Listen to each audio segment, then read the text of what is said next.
படிக்கும்போது ஸ்கூலுக்கு போயிட்டு வந்து ஹோம்ஒர்க் செஞ்சுட்டு அப்புறமா வீட்டில் விளையாடிட்டு எக்ஸ்ட்ரா கிளாஸஸ் போயிட்டு வந்து அன்னைக்கு எக்ஸாமுக்கு படிக்கிறது இதெல்லாம் செஞ்சுட்டு நம்ம வந்து ஃபுல் டே பேக்டாக இருந்தோம். ஆனால் இப்போ பார்த்தீங்கன்னா ஒரு வேலைக்கு போயிட்டு வந்துட்டு சுத்தமாக டைம் இல்லை, என்ஜாய் பண்ணுறதுக்கு டைம் இல்லை, ஓவர் டைம் பண்ணுறதுக்கு டைம் இல்லை, ஏன் 24/7 பத்தலைன்னு சொல்லிட்டு இருக்கோம். இப்படிலாம் நம்ம பிஸியாக காமிச்சிக்கிட்டா ரொம்ப வேலை செய்கிறாங்க அப்படின்ற மாதிரி ஒரு நினைப்பு இருக்கும் அப்படின்னு நினச்சிட்டு இருக்கோம். ஆனால் அது தப்பு. இந்த மாதிரி டைம் இல்லை அப்படின்னு சொல்கிறது வந்து ஆக்சுவலாக நம்ம ப்ராக்ரெஸ்க்கு வந்து ஒரு பெரிய தடையாக இருக்கும். இப்போது இந்த வீடியோவில் நாங்கள் டைமை எப்படி மேனேஜ் பண்ணணும் அப்படின்னு உங்களுக்கு சொல்லுவோம். உங்களுக்கு இப்போ டைமை சரியாக மேனேஜ் பண்ணணும்னா ஃபர்ஸ்ட் திங் கரெக்டான கோலை செட் பண்ணணும். தப்பான வழியில் கோல் செட் பண்ணிங்கன்னா நீங்கள் நினச்சிருக்கிற கோலை வந்து அவங்களால அச்சீவே பண்ண முடியாது. சரி, இப்போது கரெக்டான கோல்னால் என்னன்னு கேட்குறீங்களா? Smart goal. ஸ்மார்ட் கோல்ஸ்னால் ஸ்பெசிஃபிக், மீனிங்ஃபுல், அச்சீவபிள், ரெலவெண்ட், அப்புறம் டைம் பேஸ்டாக இருக்கணும். ஸ்பெசிஃபிக் கோல்னால் என்னன்னு கேட்குறீங்களா? உதாரணத்துக்கு ஒரு ஃபியூ இயர்ஸில் நான் வந்து பெரிய ஆள் ஆகணும் அப்படின்னு யோசிக்காம இன்னும் 2 வருஷத்தில் நான் வந்துட்டு சீனியர் மெம்பர் ஆகணும் இல்லை லீட் ஆகணும் அப்படின்ற மாதிரி ஸ்பெசிஃபிக்காக வைக்கிற கோல் தான். இது டெய்லி ஆக்டிவிட்டீஸ்னா இன்றைக்கி இருக்கிற வேலையை முடிக்கணும்னு இல்லாமல் இன்றைக்கி இந்த ப்ராஜெக்ட்டை முடிக்கணும், இந்த கோடை கம்ப்ளீட் பண்ணணும்னு நினைக்கிறது தான் ஸ்பெசிஃபிக் கோல். இந்த மாதிரி செட் பண்ணிங்கன்னா உங்களுக்கு டைமை வந்து அதுக்கேற்ற மாதிரி மேனேஜ் பண்ண முடியும். அடுத்து வர கோல் மீனிங்ஃபுல். கோல் மீனிங்ஃபுல்லாக இருக்கிறது ரொம்ப முக்கியம். ஓவர் நைட்டில் ஒபாமா ஆகணும் அப்படின்லாம் கோல் செட் பண்ணிங்கன்னா வந்து அது அர்த்தமே இல்லாமல் இருக்கும். அடுத்த கேட்டகரி அச்சீவபிள். இப்போது நீங்கள் வந்து சீனியர் மெம்பர் அப்படின்னு இருக்கீங்க, இல்லைன்னா இப்போ தான் ஃப்ரெஷராக ஜாயின் பண்ணியிருக்கீங்கன்னா எடுத்த உடனே நான் வந்துட்டு CEO ஆகணும்னு எதிர்பார்க்கறது அச்சீவபிள் கிடையாது. அதே மாதிரி ஒரு நாளைக்கு நீங்கள் செய்ய வேண்டிய வேலையிலையும் எடுத்துக்கிட்டா இன்றைக்கி வந்து நான் ஒரு 1 மந்த்துக்கு இருக்க வேண்டிய வேலையை ஒரே நாளில் முடிப்பேன்னு சொல்கிறது உங்களுக்கு அச்சீவபிளாக இருக்கா இல்லையா சொல்லுங்கள்? இல்லை. ஸோ நீங்கள் அச்சீவபிள் கோலாக செட் பண்ணுறதும் டைம் மேனேஜ் செய்ய ரொம்ப முக்கியம். அடுத்து ரெலவெண்ட். இப்போ ஃபார் எக்ஸாம்பிள் நீங்கள் வந்து டிசைனராக இருக்கீங்கன்னா நீங்கள் வந்து இல்லை நான் ரைட்டர் சம்மந்தப்பட்ட கோலாக செட் பண்ணிங்கன்னா அது உங்களுக்கு ரெலவென்ஸே கிடையாது. ஸோ நீங்கள் அன்றைக்கி உங்களுக்கு இருக்கிற வேலையிலையுமே உங்கள் ஜாப் ரோலுக்கு ரெலவெண்ட்டாக இருக்கிற கோலாக செட் பண்ணிங்கன்னா அதை அச்சீவ் பண்ணுறதுக்கு உங்களுக்கு ஈஸியாக இருக்கும். கடைசியாக இருக்கிறது டைம் பேஸ்ட். ரொம்ப லெங்க்த்தியாக போகிற கோலை வந்து நீங்கள் வந்து ஏற்கனவே டைட் ஸ்கெட்யூல் இருக்கிற நாளுக்கு வச்சிங்கன்னா உங்களுக்கு கஷ்டம். ஸோ நீங்கள் கோல் செட் பண்ணும்போது அந்த டைமுக்குள்ளே அச்சீவ் பண்ண முடிகிற கோலாக இருக்கணும். இதே உங்கள் டெய்லி இதில் யோசிச்சு பாருங்க, இந்த கோடை நான் 1 ஹவரில் கம்ப்ளீட் பண்ணுவேன் அப்படிங்கிற மாதிரி டைம் பேஸ்ட் கோலாக நீங்கள் செட் பண்ணணும். ப்ரையாரிட்டைஸ் பண்ணுறது, அதாவது முன்னுரிமை கொடுக்கறது வந்து அடிக்கடி நம்ம கேள்விப்படுற ஒரு விஷயம். வீட்டில் சொல்லுவாங்க ஒர்க்கை விட நீங்கள் ஃபேமிலியை தான் ப்ரையாரிட்டைஸ் பண்ணணும் அப்படின்னு. ஒர்க்கில் நீங்கள் இருக்கும்போது ஃபேமிலியை விட ஒர்க்குக்கு தான் நீங்கள் முன்னுரிமை கொடுக்கணும்னு சொல்லுவாங்க. இது நம்ம பொதுவாக கேள்விப்படுற விஷயம். ஆனால் ஒர்க்லேயே எப்படி உங்கள் வேலையை நீங்கள் வந்து ப்ரையாரிட்டைஸ் பண்ணுறீங்களோ அது வந்து உங்களுக்கு டைம் சேவ் பண்ண ரொம்ப முக்கியமாக இருக்கும். இப்போது இந்த ப்ரையாரிட்டியை வந்து 4 விதமாக பிரிக்கலாம். First one important and urgent. இதெல்லாம் உங்களுக்கு உடனே செய்ய வேண்டிய டாஸ்க்ஸ், உடனே கண்டிப்பாக முடிச்சே ஆகணும், இது ரொம்ப முக்கியமானதும் தேவை. Second important but not urgent. Most இம்பார்ட்டன்ட்னு உங்களுக்கு தெரியும், ஆனால் க்ளோஸாக எக்ஸாமின் செஞ்சால் தான் தெரியும் இதை தள்ளி போட முடியும் அப்படின்னு. இதை நீங்கள் செகண்டரியாக செஞ்சாலே போதும். மூணாவது அர்ஜென்ட் பட் நாட் இம்பார்ட்டன்ட். ரொம்ப பெரிய விஷயம் மாதிரி தெரியும், ஆனால் அதை செஞ்சதுக்கு அப்புறமா வந்து எஃபெக்டே இருக்காது. முடிஞ்சால் வேற யாருக்காவது கூட இந்த வேலையை தள்ளி விட்டுடலாம். நாலாவது நாட் அர்ஜென்ட் அண்ட் இம்பார்ட்டன்ட். பார்த்தா பிஸியாக இருக்கிற மாதிரி காமிச்சிக்கிறதுக்கு இந்த வேலையை வேணால் நீங்கள் செய்யலாம், ஆனால் இது வந்து கண்டிப்பாக செய்யலைனாலும் உங்களுக்கு பிரச்சனை கிடையாது. இப்போது அன்னன்னைக்கு முடிக்க வேண்டிய வேலையை இந்த ப்ரையாரிட்டைஸ் பண்ணுற மாதிரி நீங்கள் எழுதி வச்சுக்கலாம். முடிக்க நீங்கள் அடுத்தடுத்து டாஸ்க் பண்ணிகிட்டே போகலாம். மூணாவது இம்பார்ட்டண்ட்டான பாயிண்ட் பிளான் அஹெட். இப்போ நம்ம வடிவேல சொல்கிற மாதிரி எதை பண்ணாலும் பிளான் பண்ணி தான் பண்ணணும்.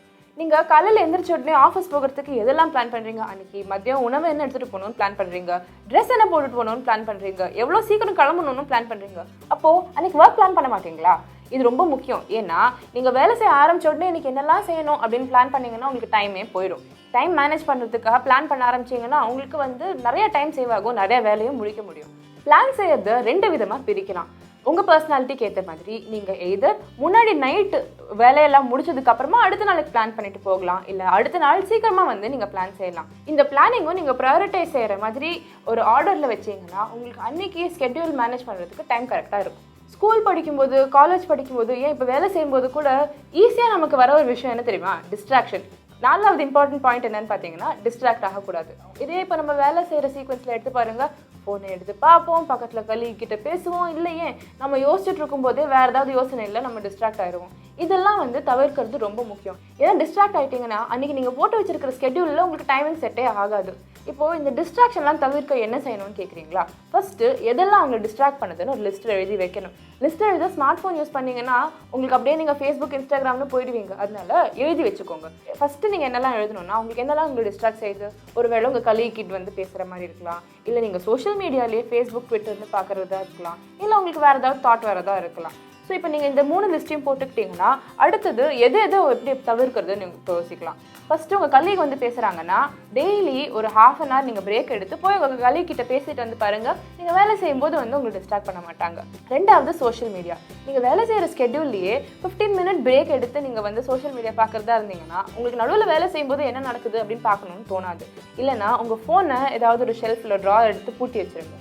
மூணாவது உங்கள் தாட்ஸை யூஸ்வலாக நம்மளால வந்து தள்ளி வைக்க முடியாது.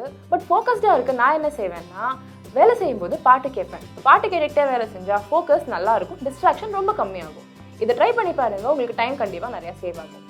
அடுத்து 5th முக்கியமான பாயிண்ட் என்னன்னு பார்த்தீங்கன்னா நோ சொல்ல கற்றுக்கணும். நோ சொல்கிறது வந்து ஒரு ஸ்கில்லுன்னே சொல்லலாம். ஏன்னா நீங்கள் யார்கிட்ட நோ சொல்கிறீங்களோ அவங்க வந்து இதில் அஃபெக்ட் ஆகிடக்கூடாது, நீங்களும் ரொம்ப ரூடாக தெரியக்கூடாது. இப்போ வேலையில் வந்து எதுக்கு எடுத்தாலும் நோ சொன்னீங்கன்னா இர்ரெஸ்பான்சிபிள்னு அவங்க நினச்சிடக்கூடாது.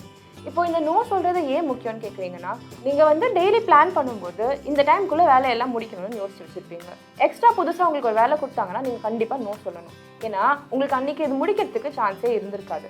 இல்லை எனக்கு நோலாம் சொல்கிறதுக்கு கஷ்டமாக இருக்குதுன்னு நினச்சிக்கிட்டு அந்த வேலையும் வாங்கி உங்கள் தலை மேலே போட்டுக்கிட்டிங்கன்னா உங்களுக்கு டிஃபால்ட்டர் அப்படிங்கிற பேர் வரும். உங்களுக்கு இருக்கிற வேலையும் செய்ய முடியாது. ஏன்னா யோசிச்சுட்டு இருப்பீங்க இந்த வேலையை முடிக்கணுமா அந்த வேலையை முடிக்கணுமான்னு ரெண்டுத்தையும் தாவி குதிச்சுட்டு இருப்பீங்க.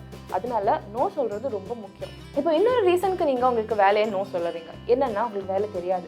அப்போ நீங்கள் என்ன செய்யலாம், எனக்கு இந்த வேலையே தெரியாது, எனக்கு கற்றுக்க டைம் கொடுத்தீங்கன்னா நான் கற்றுக்கிட்டு இந்த வேலையை செய்கிறேன் அப்படின்னு சொல்கிறது பெட்டர். இல்லை உங்களுக்கு கற்றுக்க டைம் இல்லைன்னா சாரி, இப்போ எனக்கு பேண்ட்வித் இல்லை, என்னால் கற்றுக்கவும் முடியாது, ஆனால் எனக்கு டைம் கிடைக்கும் போது இது நான் என்னென்னு கற்றுக்கிறேன், இப்போ இந்த வேலை முக்கியமாக இருந்தால் இன்னொருத்தவங்க கிட்ட கொடுத்துருங்க அப்படின்னு சொல்லி பாருங்களேன். உங்களுக்கு அன்றைக்கி நீங்கள் செய்கிற வேலைக்கு டைமை கரெக்டாக மேனேஜ் பண்ண முடியும். 6வது முக்கியமான பாயிண்ட் என்னன்னு யோசிக்கிறீங்களா, கரெக்டாக டைம் அலோகேட் பண்ணணும். இப்போது ஆஃபீஸ்க்கு போகிறீங்க, போன உடனே இன்றைக்கி வேலையெல்லாம் முடிச்சிடணும் அப்படின்னு யோசிக்காமல் இந்த டைம்லேருந்து இந்த டைமுக்குள்ளே உங்கள் வேலையை முடிக்கணும் பிளான் பண்ணுறது டைம் மேனேஜ் பண்ண ரொம்ப முக்கியமான விஷயம். இப்போ நீங்கள் ஒரு டாஸ்க் எடுத்துக்கிறீங்க, அதாவது பிளாக் எழுதுறதுன்னு வச்சுக்கோங்களேன். 1 ஹவருக்கு நான் ரிசர்ச் பண்ணுவேன், 2nd ஹவர் நான் வந்து ஆர்டிக்கல் வந்து எழுத போகிறேன் அப்படின்ற மாதிரி நீங்கள் உங்கள் டைமை சரியாக அலோகேட் பண்ணி வச்சுக்கணும். இப்படி நீங்கள் டைமை ஒழுங்காக அலோகேட் பண்ணிங்கன்னா உங்களுக்கு ஒர்க்கிங் ஹவர்ஸ்குள்ளேயே உங்கள் ஒர்க்கெல்லாம் முடிச்சுட்டு போகிறதுக்கு ஈஸியாக இருக்கும். அப்படி உங்களுக்கு ஓவர் டைம் பண்ணணும்னு யோசிச்சாலும் அது வந்து உங்களுக்கு எக்ஸ்ட்ரா பண்ண வேண்டிய வேலை அன்றைக்கி நீங்கள் பிளான் பண்ணியிருக்கிற ஸ்கெட்யூலில் வந்துட்டு எக்ஸ்ட்ரா ஸ்பில் ஆகாது. லஞ்சில் நீங்கள் உங்கள் ஃப்ரெண்ட்ஸ் கூட பேசிக்கிட்டே சாப்பிட்ருவீங்க. அது தவிர கண்டினியூஸாக வேலை செஞ்சால் உங்களுக்கு ஃபோக்கஸ் போயிடும், போர் அடிச்சிடும், தூக்கம் வந்துடும். இல்லை க்ரியேட்டிவாக வேலை செய்கிறீங்கன்னா ரைட்டர்ஸ் பிளாக், க்ரியேட்டிவிட்டி பிளாக்ன்ற மாதிரி நிறையா பிரச்சனை எல்லாம் இருக்குது. அதெல்லாம் தவிர்க்க நீங்கள் ரெகுலராக பிரேக் எடுக்கணும். ஸோ இப்போ நீங்கள் வேலைக்கு எப்படி டைம் அலோகேட் பண்ணுறீங்களோ அதே மாதிரி பிரேக்குக்கும் டைம் அலோகேட் பண்ணி வேலை செய்கிறது ரொம்ப முக்கியம். கடைசியாக ரொம்ப முக்கியமான ஒரு பாயிண்ட் என்னென்னா பீயிங் ஆர்கனைஸ்ட். இப்போ உங்களுக்கு வேலையை எல்லாருமே கொடுத்துடுவாங்க, அப்படியே கச்சா முச்சா நீங்கள் டேபிளில் இல்லை உங்கள் ஃபைல்ஸ் வந்து கம்ப்யூட்டர்லேயுமே கச்சா முச்சான்னு இருந்துச்சுன்னா உங்களுக்கு தேடுறதுக்கே டைம் போயிடும். திடீர்னு உங்கள் சீனியர் லீட் வந்து எனக்கு இந்த ஃபைல் வேணும், எனக்கு இந்த டாக்குமெண்ட் வேணும்னு கேட்டாங்கன்னா ஐயோ தெரியலையேன்னு உட்காந்து நீங்கள் தேடிக்கிட்டேவா இருக்க முடியும். ஆர்கனைஸ்டே வச்சிங்கன்னா ஆல்ஃபபெட்டிக்கல் ஆர்டர்லனா டக்குன்னு நீங்கள் எடுத்து கொடுக்கலாம், இல்லை டைம் பேஸ்ட் க்ரோனாலஜிக்கல் ஆர்டர்லனாலும் சர்ச் பண்ணி நீங்கள் ஈஸியாக எடுத்து கொடுத்துடலாம். உங்களுக்கு எவ்வளோ டைம் சேவ் ஆகும் தெரியுமா? இப்போது ஒன்றும் இல்லை, நீங்கள் டு டூ டாஸ்க் போடுறீங்கன்னா அதுவே வந்து நீங்கள் ஆர்கனைஸ்டாக எழுதலாம். இன்றைக்கி லஞ்சுக்கு முன்னாடி இந்த வேலையை முடிப்பேன், லஞ்சுக்கு அப்புறமா இந்த வேலையை முடிப்பேன், நீங்கள் ஆர்கனைஸ் பண்ணணும். ஃபைல்ஸ் கூட அன்றைக்கி நீங்கள் செய்ய வேண்டிய வேலைக்கான ஃபைல்ஸ் மட்டும் உங்கள் டேபிளில் வச்சுக்கலாம், இல்லை அன்றைக்கி செய்ய வேண்டிய வேலைக்கான ஃபைல்ஸ் மட்டும் உங்கள் டேபில் நீங்கள் ஓப்பன் பண்ணி வச்சு வேலை செய்யலாம். இப்படி ஆர்கனைஸ்டாக இருந்து பாருங்கள், ஈஸியாக உங்களுக்கு வந்து நிறையா டைம் சேவ் ஆகும். இப்போ இந்த 8 பாயிண்ட்ஸை நீங்கள் ஃபாலோ பண்ணாலே ரெகுலராக உங்கள் டைமை நீங்கள் பேலன்ஸ் பண்ணுறதுக்கு முடிஞ்சிடும். டைம் மேனேஜ்மெண்ட் லைஃப்பில் எவ்வளோ முக்கியம்னா இது நீங்கள் ரெகுலராக செஞ்சுட்டு வந்தீங்கன்னா உங்களுக்கான நீங்கள் லைஃப் கோல்ஸை ஈஸியாக அச்சீவ் பண்ண முடியும். ஈஸியாக உங்கள் ஜாப்லேயும் சரி லைஃப்லேயும் சரி ப்ராக்ரெஸ் ஆகி போயிட்டே இருக்க முடியும். எக்ஸ்ட்ரா டைம் இருந்துச்சுன்னா என்ன பண்ணுவீங்க, பிரேக் எடுக்கலாம், உங்களுக்கு நீங்கள் வந்து லீஷராக போய் என்ஜாய் செய்யலாம், எக்ஸ்ட்ரா கோர்ஸ் படிக்கலாம், ஓவர் டைம் பண்ணி நிறையா சம்பாதிக்கலாம். இன்னொரு முக்கியமான வேலை என்ன தெரியுமா, இந்த அரியர் இருந்தாலும் கரியர் சேனலில் இருக்கிற வீடியோஸை நீங்கள் பார்க்கலாம். இதில் உங்களுக்கு கரியரை நாங்கள் டெவலப் பண்ண நிறையா டிப்ஸ் கொடுக்குறோம். ஸோ இந்த வீடியோ பிடிச்சிருந்துச்சுன்னா லைக் பண்ணுங்கள், ஷேர் பண்ணுங்கள். எக்ஸ்ட்ரா இந்த மாதிரி ஏதாவது வீடியோஸ் செய்யணும் அப்படின்னு நீங்கள் யோசிச்சிங்கன்னா என்னன்னு கீழே கமெண்ட் பண்ணுங்கள். மறக்காமல் ஏஐசிக்கு சப்ஸ்கிரைப் பண்ணுங்கள்.